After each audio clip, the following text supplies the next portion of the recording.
Hola, bienvenidos a nuestro podcast de los viernes de adicciones con María e Iriana. Hoy tenemos una interrogante sumamente importante para ser desglosada.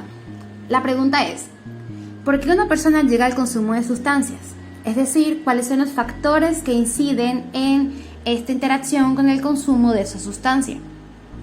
Por esto es importante empezar por la adolescencia y el paso a la adultez, una etapa del desarrollo clave para el consumo de sustancias.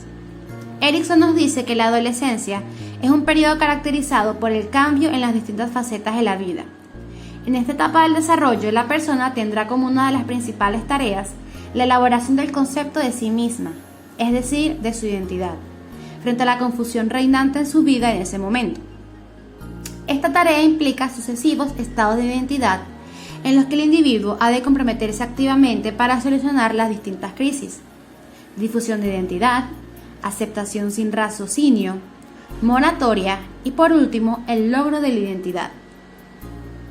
El proceso de búsqueda de la identidad, que habitualmente se asocia a una progresiva independencia del grupo familiar y a una creciente influencia del grupo de similares, hace de la adolescencia un periodo crítico en lo que se refiere a las conductas de riesgo en general y concretamente al uso de sustancias, siendo el momento en que se comienza a experimentar con ellas y donde se produce la mayor prevalencia de consumos. La adicción a sustancias, sean estas del tipo que sean, se deben a un intento, no siempre deliberado y tal vez ni siquiera siempre consciente, del individuo de buscar una nueva identidad personal. Hola nuevamente y bienvenidos a otro viernes de adicciones. Muchas gracias a mi compañera María Gabriela por presentarme y pues respondiendo a su pregunta de cuáles son exactamente estos factores por los que una persona puede llegar a consumir una sustancia, pues deberíamos referirnos principalmente a los factores de riesgo y a los factores de protección para las adicciones. Según Clayton, en 1992 entendemos por factor de riesgo un atributo o característica individual, condición situacional y o contexto ambiental que incrementa la probabilidad de uso y abuso de drogas, como un inicio o una transición en el nivel de implicación con las mismas, un mantenimiento. Y por factor de protección entendemos que es un atributo o característica individual, condición situacional y o contexto ambiental que inhibe, reduce o atenúa la probabilidad del uso y abuso de drogas o la transición en el nivel de implicación con las mismas. Y partiendo de estas definiciones, podemos enfocarnos un poco en los supuestos básicos, aquellos que caracterizan las investigaciones sobre los factores de riesgo en relación con el abuso de drogas. Principalmente el hecho de que un simple factor de riesgo puede tener múltiples resultados, que varios factores de riesgo o protección pueden tener un impacto en un simple resultado, que el abuso de drogas puede tener efectos importantes en los factores de riesgo y de protección, y que la relación entre estos factores entre sí y las transiciones hacia el abuso de drogas puede estar influidas de manera significativa por las normas relacionadas con la edad. Existen una serie de principios generales que Clayton en 1992 afirma que debemos tener presentes al referirnos a los factores de riesgo. Principalmente que los factores de riesgo pueden estar presentes o no en un caso concreto, y que la presencia de un solo factor de riesgo no determina que se vaya a producir el abuso de sustancias, ni su ausencia implica que no se dé. Entonces, me gustaría saber la opinión de mi compañera María y ¿qué opinas? ¿Qué otros aspectos debemos tener en cuenta para referirnos a los factores de riesgo? Continuando con mi compañera Iriana, otros aspectos que tenemos que tomar en cuenta para entender los factores de riesgo es que el número de factores de riesgo presentes está directamente relacionado con la probabilidad del abuso de sustancias, aunque este efecto aditivo puede atenuarse según la naturaleza, contenido y número de factores de riesgo implicados en cada caso.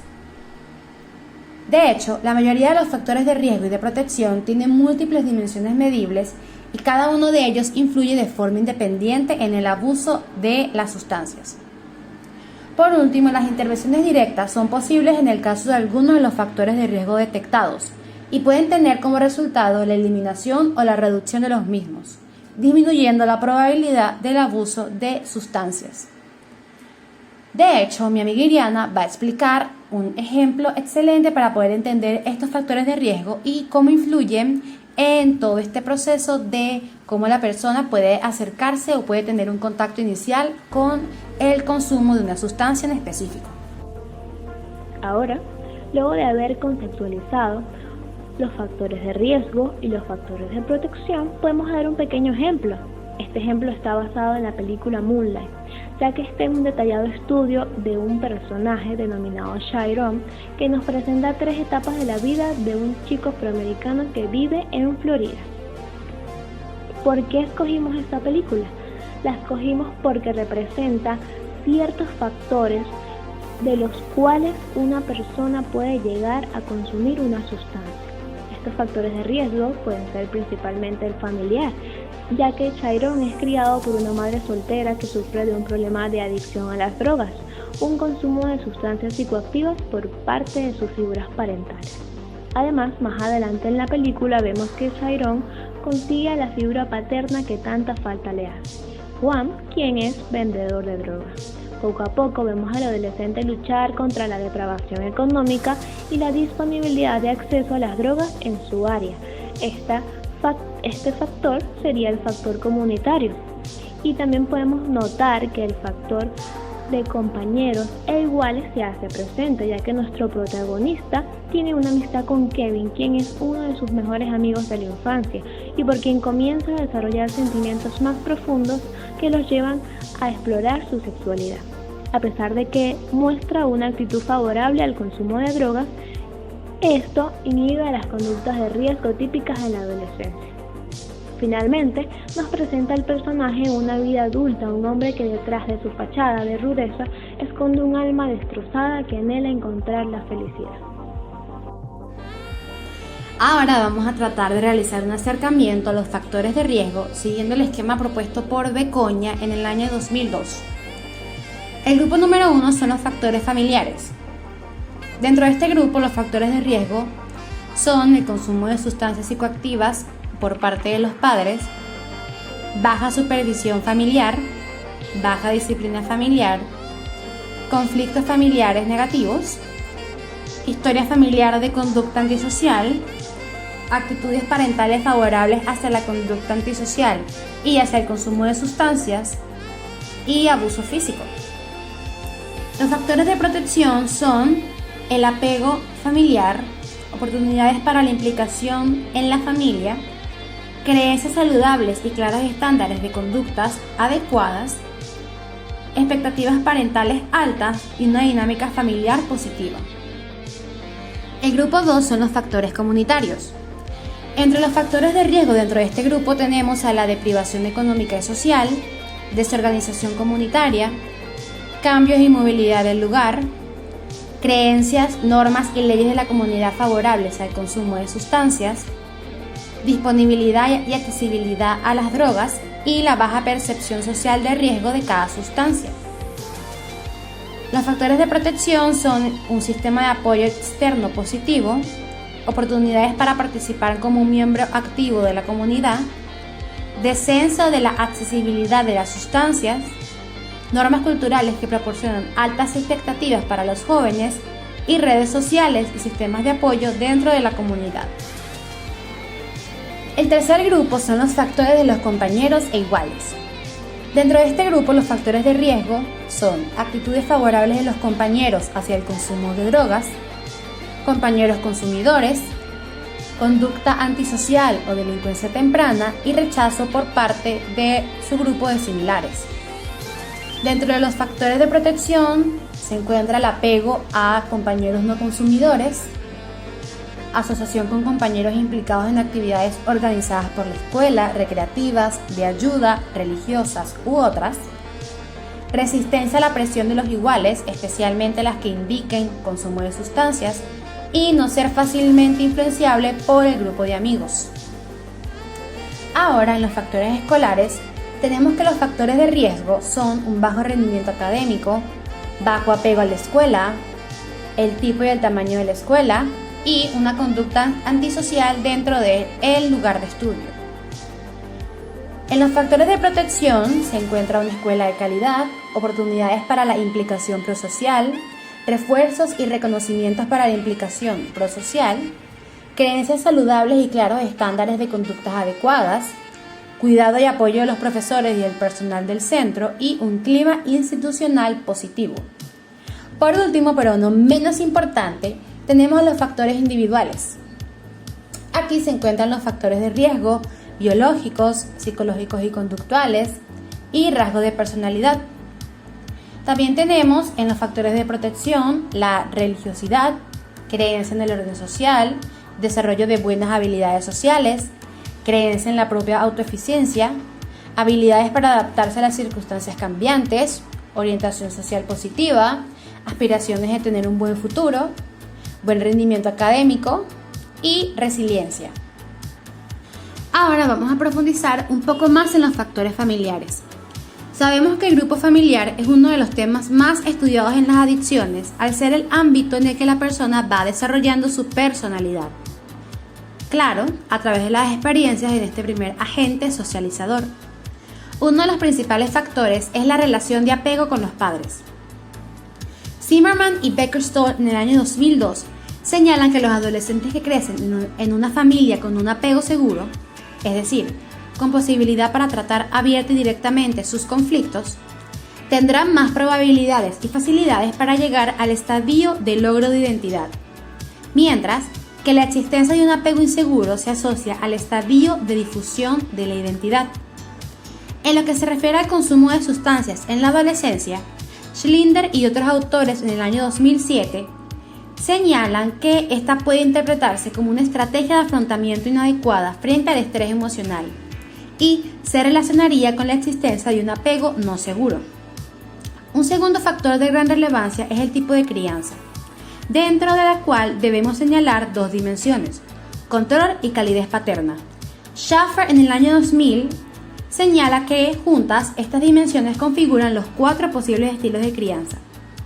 Tenemos al autoritario, con elevado control y baja calidez; permisivo, con bajo control y elevada calidez; democrático, con alto control y alta calidez; e indiferente, con bajo control y baja calidez. Por lo tanto, el predominio de un estilo parental u otro y la percepción que el adolescente tenga del mismo aumentará o disminuirá las probabilidades del uso, abuso y dependencia de sustancias en la adolescencia, así como su mantenimiento posterior, declarado por Latendresse y otros autores en el año 2008.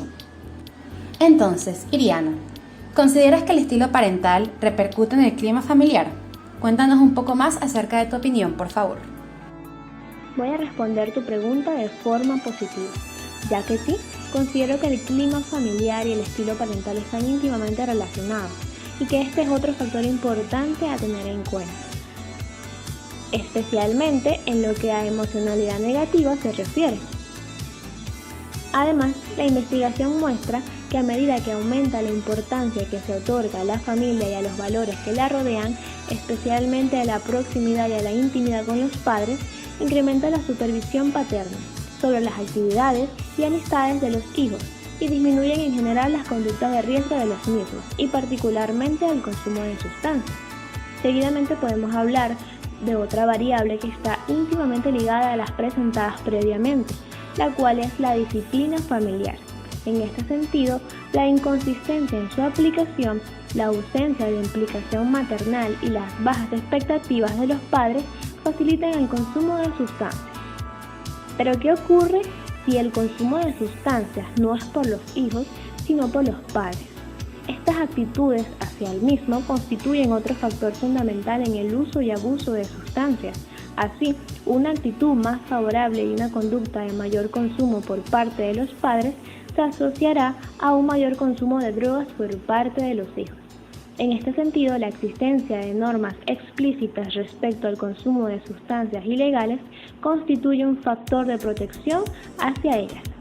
Ahora, María Gabriela, ¿qué piensas? ¿Qué otro factor consideras influyente en el por qué una persona llega al consumo de sustancias?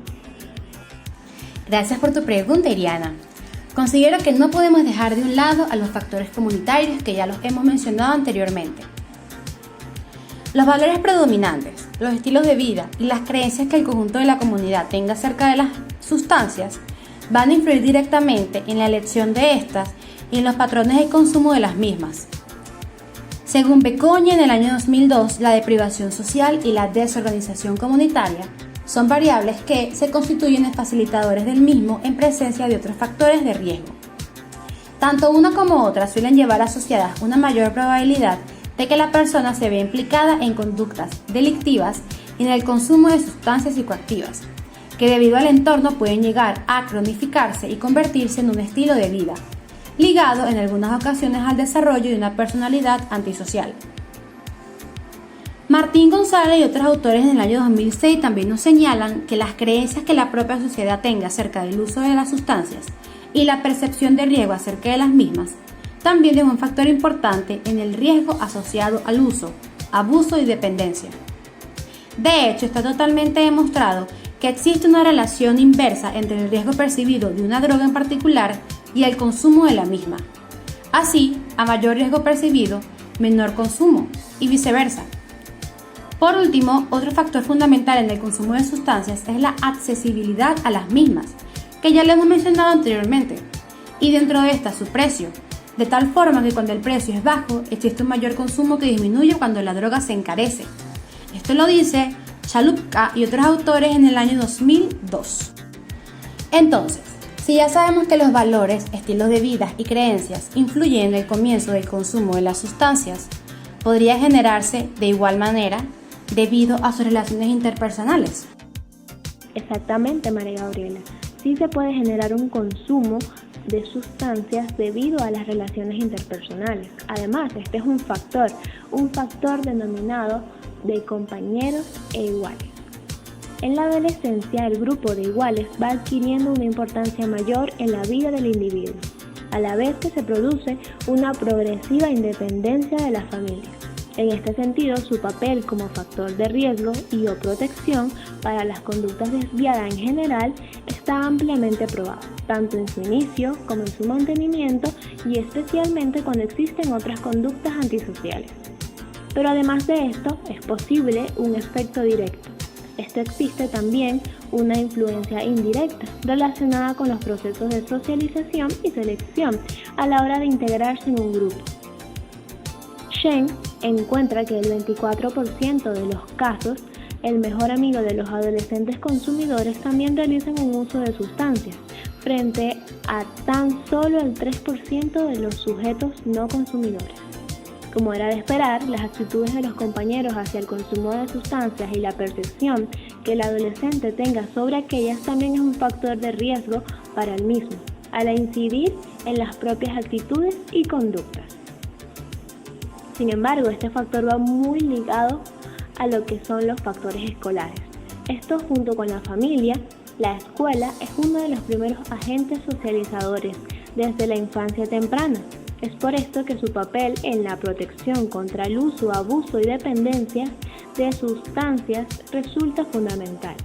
Así, cuando en el centro escolar se promueve una educación integral de calidad, existe un adecuado seguimiento personal de los alumnos y sus necesidades, y un ajuste de las mismas. Además, se fomenta una mayor autonomía y un sentido de responsabilidad para una menor probabilidad de desarrollo de conductas problemas, entre las que se encuentra el consumo de sustancias. Pero, si la escuela es el primer agente socializador para fomentar responsabilidad y autonomía, ¿de qué manera influirá el bajo rendimiento escolar en el alumno? ¿Se puede relacionar esto con el comienzo del consumo de sustancias, María Gabriela? Totalmente, Iriana.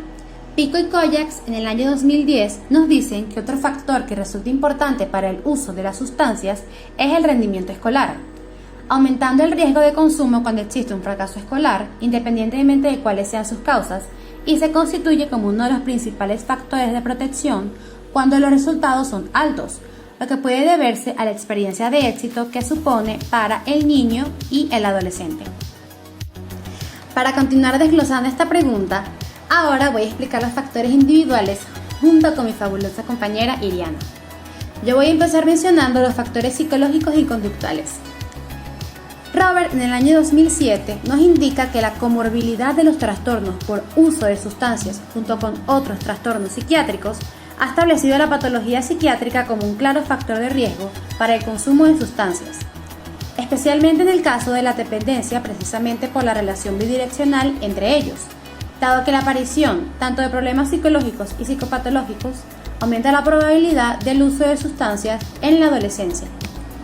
De hecho, Camus en el año 2006 nos establece que el consumo aumenta la probabilidad de desarrollar algún problema de salud mental. Los datos indican que la existencia de un estado de ánimo depresivo durante la adolescencia temprana aumenta la probabilidad del uso de sustancias y que el consumo de cannabis podría ser una estrategia de alivio de esos síntomas. Asimismo, la conducta antisocial, que ya la hemos mencionado anteriormente, es otro factor de riesgo íntimamente relacionado con el consumo de sustancias. Y de hecho, existe una relación entre este último y otras conductas delictivas. Cuando la conducta agresiva se convierte en una estrategia de afrontamiento habitual, puede irse configurando un estilo de personalidad que deriva en un trastorno antisocial de la personalidad, en el que el consumo de sustancias es muy frecuente. Ahora, la existencia en la infancia de eventos traumáticos, como puede ser el abuso físico o sexual, se asocia de igual manera con la aparición de trastornos mentales, especialmente con depresión y trastorno de estrés postraumático, y asimismo con el abuso de sustancias psicoactivas.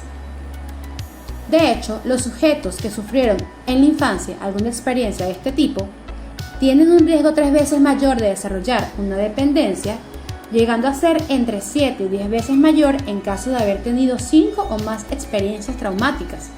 Este hecho nos los da Duff en el año 2003. Y a partir de todo esto que acabo de mencionar, consideramos que dentro de este apartado de factores psicológicos y conductuales se debe hacer referencia a las actitudes hacia el consumo. Coméntanos, Iriana, un poco más. Considero que sí, debe hacerse referencia a las actitudes hacia el consumo de drogas, ya que se encuentran dentro del apartado de factores psicológicos y conductuales.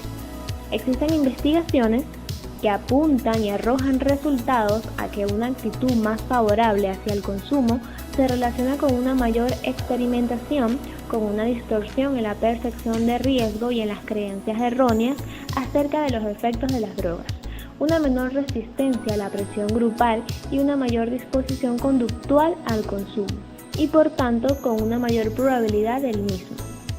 Esto va muy ligado a lo que son los rasgos de personalidad, una constante en la investigación en adicciones, las cuales son un intento de descubrir una posible relación entre el consumo habitual de sustancias y la personalidad de los individuos que las usan. Algunas investigaciones se han dirigido a la obtención de un perfil de personalidad, mientras que otras líneas se han centrado en variables más concretas. Existen investigaciones y estudios que muestran consistentemente que los adultos y los adolescentes que presentan abuso o dependencia de sustancias tienen un patrón caracterizado por altas puntuaciones en neuroticismo y bajas en amabilidad y responsabilidad. Estudios de Anderson, Tupper, Pauling, Teinen en 1997. Una característica de la personalidad clásicamente asociada a las adicciones es la impulsibilidad, dentro de la cual podemos distinguir 2 dimensiones. La primera de ellas estaría más relacionada con las dificultades para demorar la recompensa y con la necesidad de reforzamiento inmediato, y parece tener mayor relevancia en el inicio del consumo y en la conducta de adquisición del consumo de la sustancia. Por otro lado, la denominada impulsibilidad no planeada se asocia a una respuesta rápida, espontánea e incluso temeraria, y se relaciona con el mantenimiento del consumo y con la presencia de psicopatología, a la que puede subyacer un déficit a nivel de lóbulos frontales. María Gabriela, ¿crees que esta característica de impulsividad pueda deberse a una búsqueda de sensaciones? Totalmente, Iriana. Creo que esa característica de impulsividad se debe totalmente a la búsqueda de nuevas sensaciones. Vamos a partir de la definición de Marvin Zuckerman en el año 1979. Este autor define la búsqueda de sensaciones como la necesidad que tiene el individuo de tener experiencias y sensaciones nuevas, complejas y variadas, junto al deseo de asumir riesgos físicos y sociales para poder satisfacerlas. Este constructo está compuesto por 4 dimensiones. La primera dimensión es la búsqueda de emociones, que supone una tendencia a implicarse en deportes y pasatiempos físicamente peligrosos. La segunda dimensión es la búsqueda de excitación, que hace referencia a cambios en el estilo de vida y estimulación de la mente. La tercera dimensión es la desinhibición, relacionada con conductas de extraversión social. Y la cuarta y última dimensión es la susceptibilidad hacia el aburrimiento, que es la incapacidad para tolerar experiencias repetitivas y la monotonía. Existe clara evidencia, que nos lo dice Ferguson en el año 2008, de la relación existente entre la búsqueda de sensaciones y el consumo de sustancias, pudiendo incluso predecir su presencia o ausencia, siendo un factor de riesgo para el uso y para el abuso. Gracias por escucharnos. Este fue otro episodio más de Viernes de Adicciones con María e Iriana. Buenos días, buenas tardes o buenas noches, dependiendo de qué momento nos estés escuchando.